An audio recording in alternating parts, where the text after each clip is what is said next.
Welcome to our first Stampin' Up! Global Vlog Hop. Not only that, welcome to my real first YouTube video. I've done a couple minute ones, but this is my first one of any length teaching you something beyond just a quick tip. So, cut me some slack. Hopefully it'll go fine and you'll learn some fun things today. So be sure at the end of the video that you click on my video description and that you hop on to the next video in this hop. There's tons of creative inspiration and fun out there, and you don't want to miss a minute of it. I want to thank you for joining me, and if you do like what you see today, please like and subscribe to my YouTube channel because this is only the beginning. I plan to do much more after today. So for today's card, we're going to be putting together this cute little daisy card.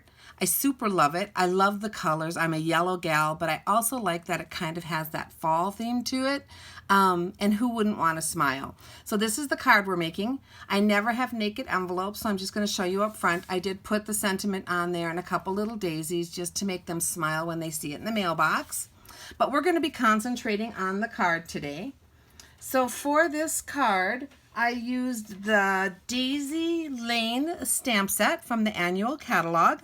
It's got some fun things in it. I really love the big smile and the big friend in here, so it is a favorite of mine. It's been well used. We're also going to be using just a little die from the Perfect Parcels die set, and you'll see that in a few minutes when we get to it to stamp and punch out our sentiment for this card. So, to get started on this, the first thing I want to do is show you how I made my daisies. They're all made basically the same way. So I am just going to show you on the inside of the card how I made this one and colored it. It's a pretty simple little technique. It's just ink direct to the stamp. I'm going to use the A2 card base for this. This is out of cinnamon cider, and A2 in the US means that it is 8.5 inches wide, 5.5 inches tall, and scored at 4 1/4. And then we're going to have one layer down for the inside of the card. So that is going to be a 5 1/4 by 4 inch piece of very vanilla cardstock. And for my daisy, I'm going to use the tiny daisy for the inside, and I'm going to stamp it in Bumblebee ink. So let me open up my Bumblebee. And then, because I want that daisy to be two-tone, I'm going to come in here with a little Q-tip. It's slightly damp, not very damp at all, just enough to remove some of that ink. So I'm taking that Q-tip end and taking off the center ink. And then I'm going to use my cinnamon marker to come in and add a darker center to my daisy. So this is just, like I said, direct to the stamp. I'm just markering on there. Now you can do this really nicely with our Stampin' Right markers, but do not do it with the blend alcohol markers. They will just go permanently on your stamp and will not come off and stamp on your paper. So use your water-based Stampin' Right markers for this technique. And then because it can tend to dry out a little bit, I'm going to huff on it. Hopefully you heard that. It was just 2 breaths to kind of re-moisten that stamp, the ink on there, before I stamp it down. And I'm going to put that down in the corner of the inside. So then you get that beautiful two-tone flower. The outside is the bumblebee, the inside is the cinnamon, and it just gives it a lot of character. So that is how I did that. And as you see me go through here, you're going to see all of my daisies were made the same way. I'm going to use our Stampin' Seal to add this. This is very sticky. You do not need a ton, so I just put it in the corners, which actually allows me to pick it up if I need to later. I find that the best way to add this is if you just come down, well, and then I say that and it doesn't work. You just come down on your paper, and then when you're done, you kind of tip it up and break it. And that seems to work the best for keeping the glue at the tip of this, for me anyway. I'm going to put this on the inside of my card, right down here, and that's just going to pull that whole daisy theme through the card when we're done. All right, that's my inside layer for that. I'm also again going to use a regular very vanilla A2 envelope. I'm going to set that aside right now because I showed you what I did with that. And then I'm going to set this aside also so I can work on our flowers for our cluster on our card here. So the first thing I wanted to do is show you that I did do 2 daisies in the cinnamon. These are the large daisies from the stamp set. And I stamped them in cinnamon and then I removed the center and added the bumblebee on one of them. So I'm going to layer them, so I didn't need to do it on both of them. These are the two punches that I use to punch out my daisies. It's the daisy punch and then the medium daisy punch. So that is what I used. And I'm going to come in here with the large daisy and punch these out. So this strip of cardstock is just a strip scrap, but it is 2 3/4 inches wide, which is just perfect for stamping your daisies down and then punching them out. And it is a big daisy, so you need some strength. And then I'm going to come in here and punch the other one out just so you can see how I did that. So I do them upside down, that way I can line them up perfectly when I'm punching. And then to put this daisy together, I'm going to come in here with my bone folder. And since this one has the yellow center, that's going to be the top of my daisy. So I'm going to curve those little petals up with my bone folder very gently. They do get kind of skinny at the bottom and they could tear, so you want to be very gentle when you're doing this process of curving those petals up. But that's just going to give it a little bit of dimension. And then I'm going to come in with a glue dot on the back of that one. Again, this is my top one with that yellow center, and I'm going to crisscross it on the bottom one, so that when I'm done I have that nice full daisy look for the card. So that's our first daisy, and then I'm going to make 2 smaller daisies, and these were done with the bumblebee and then the middle wiped off on one of them, and I added the cinnamon to it. And I added a little greenery to them. So this greenery is done using the sprig punch and old olive cardstock. I'm going to come in here the opposite direction and just punch out another sprig. And then on this little flower that I did here and put together already, these are the same as I did with that large one, so I don't want to waste your time repeating all of that. I am going to come in here, add a glue dot to the bottom of my sprig, and then add that to the center of my daisy. So now we have our daisies for our little cluster here. The next thing I want to do is stamp my sentiment. And this is how I work usually when I'm making cards. I'll do all the pieces that are going to go on the card, and then I'll put it together. That's usually the most logical. Some cards don't lend themselves to that, but this is my most logical procedure. So I'm going to come in with the smile from the stamp set, stamp it right in the middle of a piece of scrap paper. So I think this was 1.5 by 2.5 inches.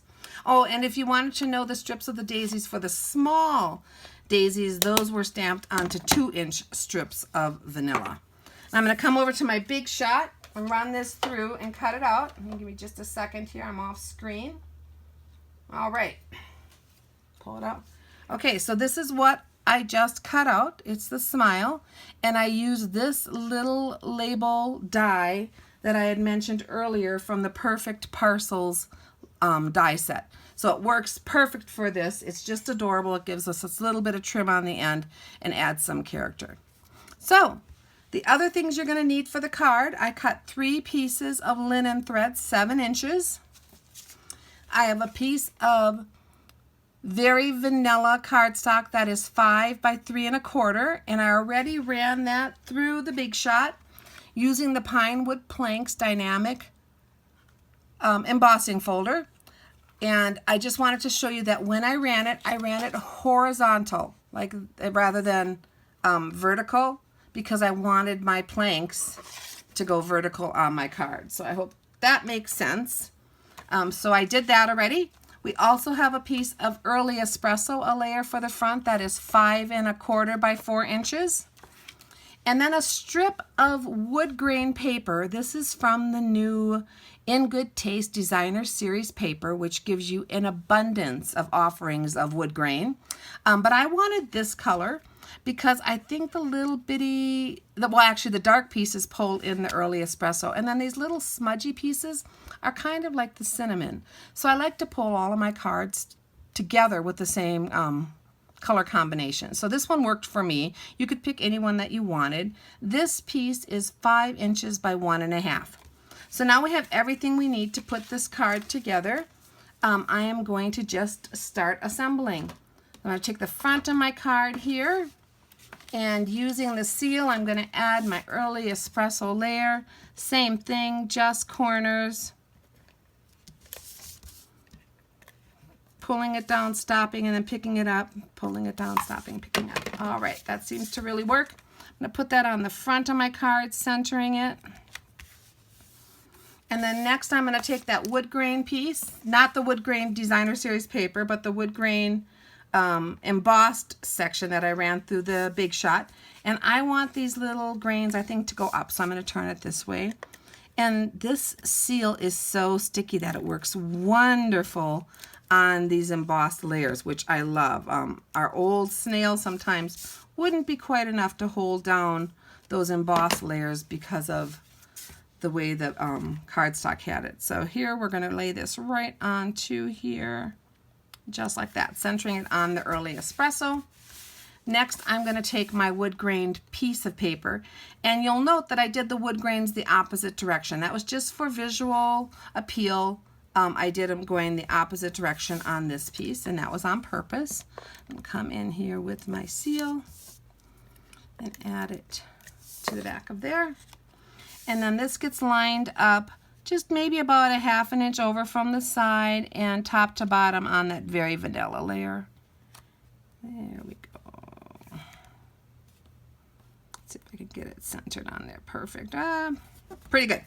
It's going to be good enough for our card today. All right, so now we're going to build our flowers. So I started out with my large daisy, added a dimensional to the back, a glue dot to the back of that. Actually, I didn't. I'm going to come back. I'm going to add a dimensional. I think I did that on my original. So we're going to pull off a dimensional. I'm going to stick it right over that glue dot on the back of my big daisy. And then I'm going to place that. And I just kind of put it right up here toward the top, kind of centered on this piece of wood. Then I'm going to take my two little smaller daisies, and for these I did use glue dots. So I'm going to put a glue dot on the back of here and come in and kind of tuck it in underneath that other daisy, going off to the side. And then I'm going to put a glue dot on my other little bitty one and come in down here and do the same. Because I want them to look like they're this little cluster of daisies, like they're all just kind of together. So that was the best way I found that to work. Next, I'm going to use my 3 pieces of 7-inch long linen thread, and I'm going to tie a triple bow here. So I'm tying it just like I would tie a bow on my shoelaces. I don't have any big tricks to them. I like tying bows. I've never really had a problem with them. I know some people do, and I'm sorry about that. But I'm just going to tie the 3 of these together, and then you want to manipulate it. And I want my little loops to kind of be apart like that, and my little tails to kind of be apart. And I'm not even going to trim this one down. It's a very country card, very natural, and it seems good enough to me. So I'm going to come in here with another glue dot, and I'm going to put it right on the back of that knot. Now the glue dots are larger than the twine, but that is easily remedied. You just come in here on the back and roll that glue dot up with your fingernail, and then you'll see that it goes right behind the knot and it won't be sticking out anywhere. I'm going to come in here below my flowers and add that little bow, which is adorable, for some interest. Next, we're going to add our smile. So I'm just going to take a couple of dimensionals and place them on the back of that die cut that we did earlier. And come back in here and place the smile. And I'm going to place it kind of to the right, but a little bit over that wood. I just think that makes it pop a little bit more so that you notice it, just like that. And then the final thing I want to add are some of our little enamel dots. These are the new in color enamel dots, and they are beautiful. And I've found though that they can come apart, so you got to be a little careful when you're lifting them off of your paper. So if I come in here and kind of bend my plastic and pick it up with my spatula, it seems to work the absolute best for getting these off. So I just cut my color apart in strips so that I could do this.